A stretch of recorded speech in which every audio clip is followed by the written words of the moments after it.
Bismillahirrahmanirrahim. Assalamualaikum warahmatullahi wabarakatuh.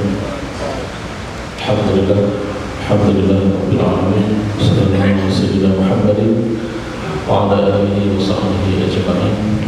Nawaitu ta'ala wa ta'ala wal ifada wal istibadah wal hasa ala tamasuki bi kitabillah wa sunnati rasulih wa du'a ila huda wa dalalata ala khair ittiba' mardatihi wa qurbihi subhanahu wa ta'ala. Allahumma la sahla illa ma ja'altahu sahla wa anta taj'alul husna idza shi'ta sahla wal 'aqibatu lil muttaqin wa la 'udwana illa 'alal zalimin. Amma ba'du. Kaum muslimin dan muslimat rahimahullah, alhamdulillah kita masih diberikan rezeki oleh Allah Subhanahu wa taala untuk dapat melaksanakan ibadah salat zuhur secara berjamaah. Dan insyaallah akan kita lanjutkan dengan kajian Sirah Nabawi, masih melanjutkan tentang pembahasan perang di Khaybar. Kaum muslimin rahimakumullah, pada pertemuan yang lalu kita sudah membahas bagaimana perjalanan yang dilakukan oleh Rasulullah SAW dari kota Madinah menuju kawasan Khaybar, hingga singkat cerita sampailah Rasulullah SAW ke benteng ataupun pagar daripada kota Khaybar itu sendiri, di mana saat itu Rasulullah sampai di kawasan Khaybar di malam harinya. Pada malam tersebut Rasulullah SAW seperti biasa, Nabi tidak memulai peperangan di saat matahari sudah tenggelam, tapi Nabi selalu memulai peperangannya ketika matahari sudah naik ke langit ataupun sudah masuk jam siang. Maka ketika Rasulullah sampai di Khaybar, Rasulullah menunggu sampai datangnya pagi. Pada saat itu Rasulullah meletakkan pasukan di kawasan dekat dengan tembok pagar daripada kota Khaybar. Hal ini kemudian mengundang pertanyaan dari sahabat Khubayb bin Munzir. Sahabat Khubayb bin Munzir ini adalah sahabat yang sama yang menanyakan ataupun berdiskusi dengan Nabi tentang strategi di Perang Badar. Dan kali ini di Khaybar lagi-lagi ia mempertanyakan ataupun berdiskusi dengan Rasulullah tentang lokasi yang dipilih oleh Rasulullah untuk memulai peperangan. Khubayb datang ke Rasulullah dan mengatakan, "Ya Rasulullah, apakah lokasi yang kau pilih ini adalah lokasi yang memang perintah dari Allah atau murni ijtihad dari engkau?" Maka kata Rasulullah, ini hanya sekedar ijtihad, jadi masih memungkinkan untuk menerima pendapat. Maka Khubayb mengatakan, "Ya Rasulullah, tempat yang kau pilih ini lokasinya tidak strategis." Mengapa? Karena yang pertama, lokasinya terlalu dekat dengan benteng yang mereka tinggali,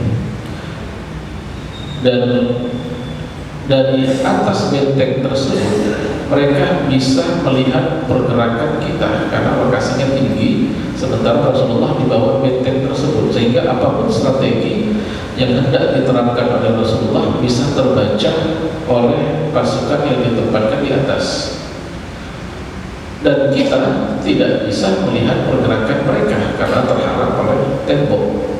Yang kedua, panah mereka itu menjangkau kita karena jaraknya terlalu dekat, sedangkan kita, panah kita tidak sampai ke mereka karena bentengnya terlalu tinggi, dan kita juga tidak aman dari sergapan mereka, di mana lokasi terlalu dekat dengan tempat musuh sehingga musuh bisa sekali-sekali menyerang tanpa disadari oleh pasukan penjaga. Dan juga lokasi tersebut adalah lokasi di mana banyak sekali ditanam pohon kurma. Kalau kita lihat lokasi pohon kurma, Bapak Ibu sekalian, biasanya tempat penanaman pohon kurma itu di sampingnya ada aliran air. Jadi ada pohon, kemudian dibuat gundukan. Nah di sebelahnya itu ada air. Jadi tempatnya itu lembek, tidak keras. Jadi kalau berkemah atau menjadikan markas di situ, tempatnya kurang strategis. Maka kata Khubayb, ya Rasulullah, alangkah baiknya jika engkau memilih tempat yang lain. Maka Rasulullah mengatakan, wahai Khubayb, engkau telah memberikan pendapat yang bagus, yang baik, yang jitu. Maka kemudian Rasulullah bersama dengan sahabat mencari lokasi lain yang lebih strategis dibandingkan lokasi yang pertama.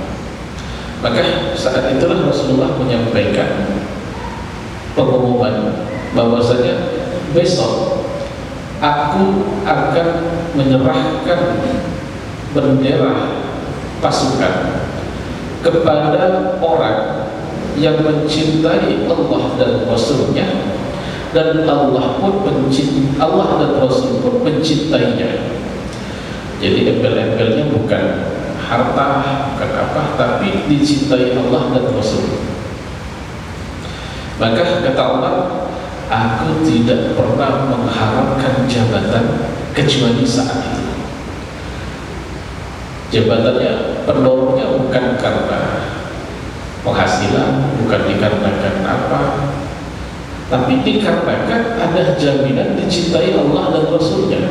Inilah yang membuat para sahabat itu berbondong-bondong pagi harinya mengerumuni tenda tempat Rasulullah, berharap terpilih menjadi orang yang diamanahi bendera pasukan. Setelah Nabi keluar, Rasulullah melihat ke sekeliling lalu bertanya, di mana Ali? Ali bin Abi Thalib. Kata pasukan, ya Rasulullah, Ali ada di tendanya, dia sakit mata. Jadi matanya Sayyidina Ali itu merah, sakit mata, bengkak. Maka kata Nabi, panggil dia. Akhirnya dipanggil, dan Sayyidina Ali itu sakit parahnya. Mata yang sakit itu sampai dia harus ditutup karena bengkak merah yang luar biasa sekali. Maka lalu Nabi meludahi matanya Ali, dan ini bagian daripada mukjizat, penyakitnya langsung hilang, matanya, sakit matanya langsung hilang. Lalu Rasulullah menyerahkan panci-panci tersebut kepada Sayyidina Ali. Maka di sini menjadi satu kesaksian bahwasanya Sayyidina Ali adalah seorang yang dicintai Allah dan dicintai Rasul-Nya. Maka kemudian Sayyidina Ali yang sudah memegang panji-panji tersebut muncul semangat. Dia mengatakan, ya Rasulullah, aku akan memimpin pasukan dan akan aku ratahkan mereka. Ini karena semangat, dapat kepercayaan dari Rasulullah. Kata Nabi, tidak ya Ali, kamu tidak boleh menyerang mereka sampai engkau mengajak mereka kepada Islam atau menawarkan kepada mereka untuk membayar jizyah, artinya jaminan keselamatan. Jadi semangat boleh, tapi bukan berarti harus dilakukan tanpa ilmu. Harus ada step by step-nya. Jangan main ancam, jangan main ajak aja, jangan main serang, tapi diajak, didakwai. Siapa tahu, kata Nabi, sesungguhnya satu orang yang sadar di tanganmu, yang masuk Islam di tanganmu, itu jauh lebih baik dibandingkan kendaraan yang paling mahal sekalipun. Di hadis tersebut disebutkan dengan istilah khumurun ni'am, artinya unta yang berwarna merah, dan itu adalah kendaraan termahal di masa itu. Kalau sekarang mungkin Ferrari atau sejenis mobil-mobil yang mahal-mahal tersebut.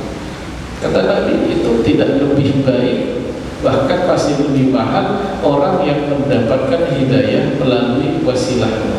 Nah, inilah dakwah. Nabi itu tidak mendahulukan kekerasan, tapi lebih mendahulukan dakwah, mengajak kepada Islam, mengajak kepada kebaikan. Peperangan itu adalah opsi paling terakhir. Jika diajak masuk Islam menolak, lalu ditawarkan untuk membayar jizyah juga menolak, kekeh menyerang kaum muslimin, maka tidak ada jalan lain kecuali kaum muslimin harus mengambil jalur kekerasan. Tapi sekali lagi, kekerasan bukanlah solusi utama di dalam penyebaran dakwah Islam. Maka kemudian Rasulullah SAW menggerakkan para sahabat untuk mulai mendatangi benteng-benteng yang ada di kawasan Khaybar. Sebagaimana yang kita sampaikan kemarin, bahwasanya Khaybar itu terdiri dari 2 wilayah, yang mana cirinya adalah di setiap wilayah itu terdapat benteng-benteng tersendiri. Untuk wilayah pertama itu terdapat 5 benteng. Yang pertama adalah benteng Naim, kemudian As-Sab bin Mu'az, benteng Talhah Az-Zubair, kemudian benteng Ubay, dan benteng Nizar. Adapun untuk benteng yang kedua itu ada benteng Al-Qamus, kemudian Al-Wati, dan yang terakhir adalah As-Sadalim. Jadi 5 benteng pertama ditambah dengan 3 benteng di lokasi yang berbeda. Di setiap benteng inilah Rasulullah datangi dan memerangi orang-orang Yahudi Khaybar. Benteng pertama yang didatangi Nabi adalah benteng An-Naim, di mana Rasulullah SAW memerintahkan kepada Sayyidina Ali bin Abi Thalib untuk memimpin pasukan. Dan benteng Naim ini adalah benteng yang bisa dikatakan benteng yang cukup kuat, karena di dalamnya ada 1000 pahlawan perang atau 1000 jagoan Yahudi yang berdomisili di sana. Maka Rasulullah mengepung benteng Naim ini, lalu keluarlah rajanya bersama dengan pasukannya yang bernama Marhab. Marhab ini keluar menenteng pedangnya, badannya besar, lalu dia menantang kaum muslimin untuk adu tahdim. Salamah bin Al-Aqwa meriwayatkan bahwasanya pada saat Marhab datang, dia membaca syair-syair yang memuji dirinya sendiri, lalu kemudian menantang kaum muslimin. Maka keluarlah paman Salamah ini yang bernama Amir. Amir ini berhadapan dengan Marhab, maka pada saat itu terjadilah adu tahdim. Dikarenakan postur Marhab ini jauh lebih besar daripada Amir, pada saat Marhab memukulkan pedangnya ke tameng yang dimiliki atau yang dipegang oleh Amir, tameng ini terlepas. Namun Amir ini tidak berhenti, dia mencoba untuk memegang tangan Marhab, dikatakan pedangnya ini lebih pendek dibandingkan pedang Marhab. Dia mencoba memegang untuk menyampaikan pedangnya ke badan Marhab. Namun Marhab ini memang cukup licin dan cukup jagoan. Alih-alih dia tertebas, dia mengalihkan pedangnya dan berhasil menusuk Amir sehingga syahid. Jadi sahabat Nabi ini syahid di perang ini. Maka Nabi menyatakan, Allah memberkahi Amir, sesungguhnya ia mendapatkan 2 pahala. Yang pertama adalah pahala karena dia sudah berusaha, dan pahala telah berjuang.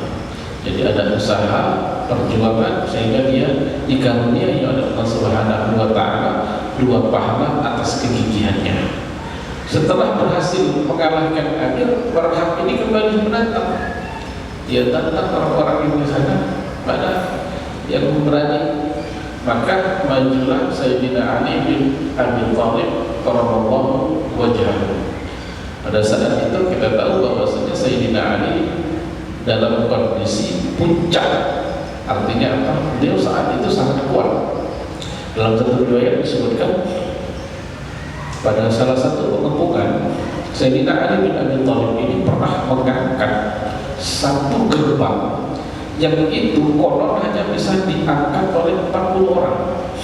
Tapi Sayyidina Ali bin Abi Thalib mengangkatnya sendirian. Itulah kondisi puncak Sayyidina Ali. Maka berhadapan dengan Barham tidak lama bagi Sayyidina Ali untuk mengalahkan Barham tersebut. Maka kemudian terjadilah peperangan.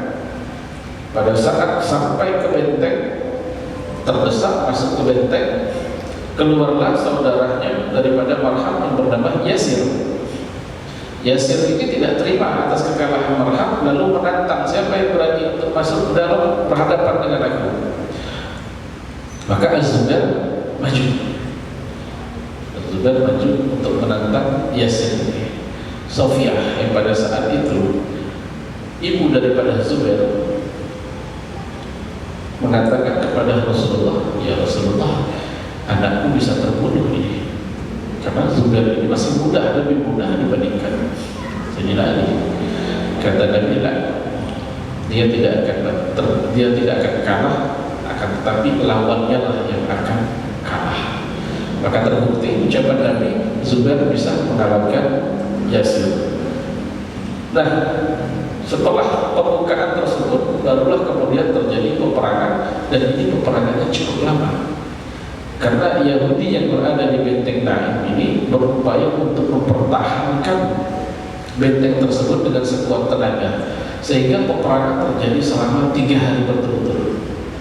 Barulah kemudian setelah dirasa bahwasanya mereka ini tidak akan bisa menghadapi kaum muslimin, mereka pun kemudian pelan-pelan meninggalkan benteng Naim dan berpindah ke benteng yang kedua, yaitu As-Saff bin Mu'az. Setelah benteng Naim bisa ditaklukkan, maka Rasulullah SAW kembali mengutus pasukan yang kali ini dipimpin oleh Khubayb bin Munzir untuk datang dan menaklukkan benteng As-Saff bin Mu'az. Pada saat itu benteng ini dikepung selama 3 hari dan tidak ada tanda-tanda mereka akan terkalahkan. Maka Rasulullah mengangkat kedua tangannya berdoa, Allahumma innaka qad arabta hadam wa laysat bihi quwwah wa laysat bi yadi syai'un fihim iyyah faftah alaihim a'dama husuliha anhum ilaha wa akhsara ta'aman wa wadaka. Nabi khusus berdoa untuk menaklukkan benteng ini. Nabi berdoa agar Allah memberikan kemenangan dan mendapatkan rampasan daripada apa yang dimiliki oleh orang-orang Yahudi, baik itu dari makanan maupun hewan ternak yang besar-besar yang gemuk-gemuk. Maka setelah Nabi berdoa, pada saat itulah Bani Aslam yang tahu bahwasanya Nabi telah mendoakan mereka maju di barisan paling depan dan berhasil menaklukkan benteng kedua ini. Di dalam benteng mereka mendapatkan satu alat perang, yaitu manjanik. Manjanik ini pelontar batu. Pelontar batu bentuknya seperti ketapel, mungkin semuanya tahu. Di sini ditaruh batu dan dilemparkan.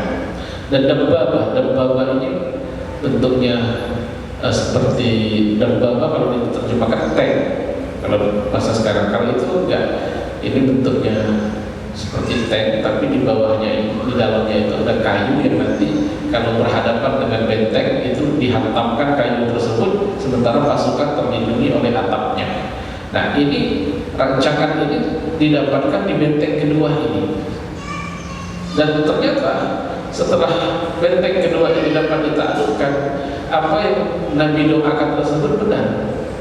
Ternyata di dalam benteng tersebut adalah tempat supply logistik daripada orang-orang Yahudi. Hewan-hewan ternaknya besar-besar, makanannya juga banyak, dan tidak didapati di benteng-benteng yang lain. Orang-orang Yahudi pun kemudian pindah ke benteng yang ketiga, yaitu benteng Az-Zubair.